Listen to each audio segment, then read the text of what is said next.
Aplikasi ini merupakan aplikasi yang paling hits di zaman sekarang, khususnya kaum milenial.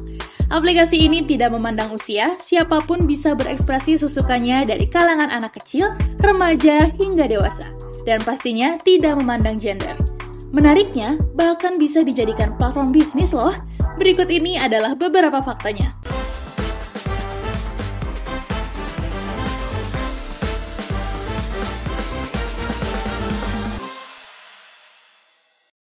Halo semua, balik lagi sama Mimin di Reforma Teknologi.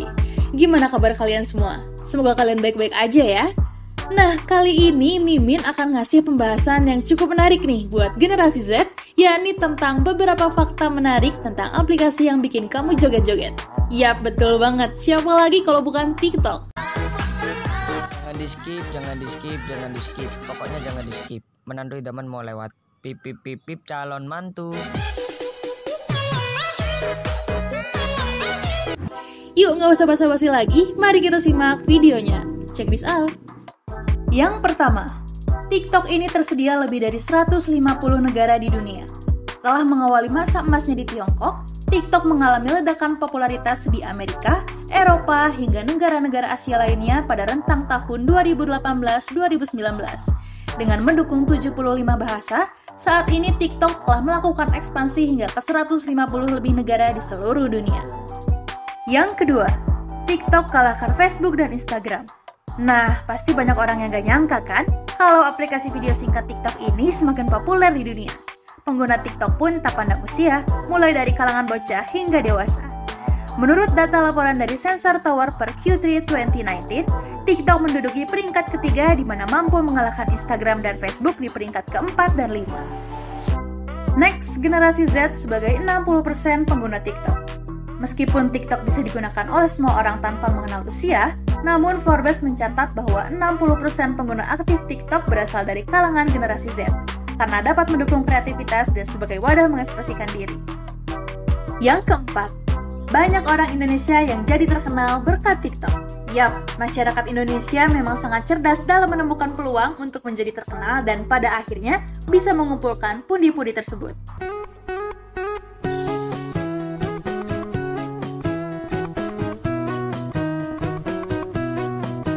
Nah, contohnya yang berhasil menjadi seleb TikTok diantaranya ada Bowo Alpenliebe, Nuraini, Barbie Bell, dan masih banyak lagi.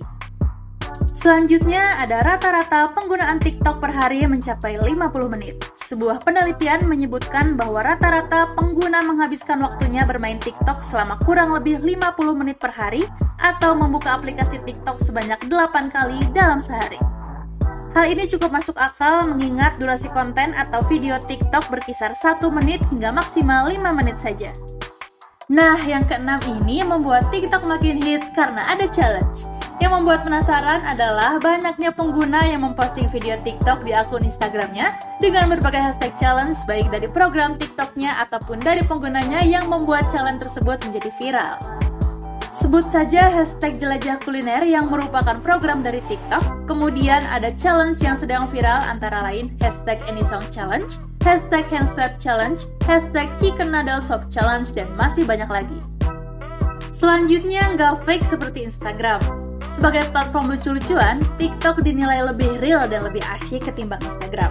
Banyak warganet yang merasa bahwa pengguna TikTok lebih mulia dalam memberikan komentar daripada pengguna Instagram yang penuh kepalsuan dan suka nyinyir. Mengapa? Karena berisi konten-konten yang membuat orang tertawa dan pengguna TikTok merasa jauh lebih happy.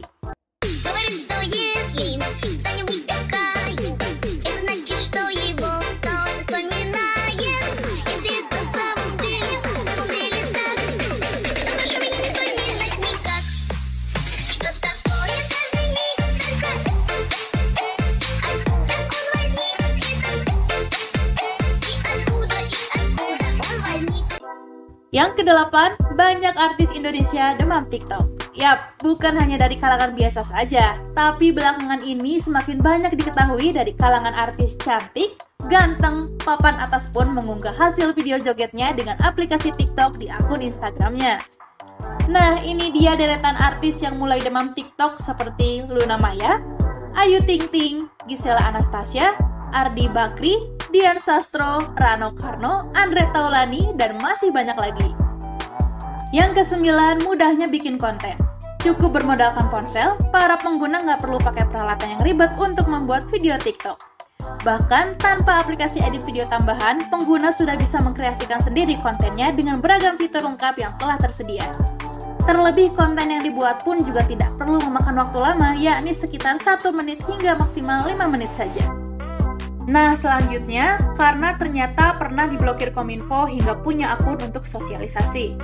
Nah, Kementerian Komunikasi dan Informatika atau disingkat Kemenkominfo pernah memblokir TikTok karena banyak akun yang memuat konten negatif, yakni pada bulan Juli 2018 selama seminggu dengan alasan banyak konten dan akun yang berunsur pornografi. Setelah dibuka kembali, lembaga ini juga membuat akun TikTok pada Agustus 2019, tapi untuk mensosialisasikan program-program seperti anti-hoax. Dengan begitu, informasi yang disampaikan Kominfo bisa sampai ke anak muda. And the last, TikTok pun bisa jadi promosi sebuah bisnis. Aplikasi yang satu ini memiliki 625 juta pengguna aktif, dan ini akan lebih besar lagi jumlahnya. Artinya, di sana ada target konsumen dan ini menjadi peluang yang sangat besar bagi para pembisnis untuk menggunakan TikTok sebagai media promosi barang dagangan mereka. Itulah tadi beberapa fakta menarik tentang aplikasi TikTok yang mungkin belum kamu tahu. Bukan hanya sebagai media hiburan, tapi bisa juga menjadi platform yang berguna. Semoga bermanfaat ya, khususnya bagi para pencinta aplikasi TikTok di Indonesia. Jadi sekian dulu video kali ini, semoga kalian suka. Mimin pamit undur diri. Thank you for watching, don't forget to like, comment, subscribe, dan jangan lupa share ke teman-teman kalian.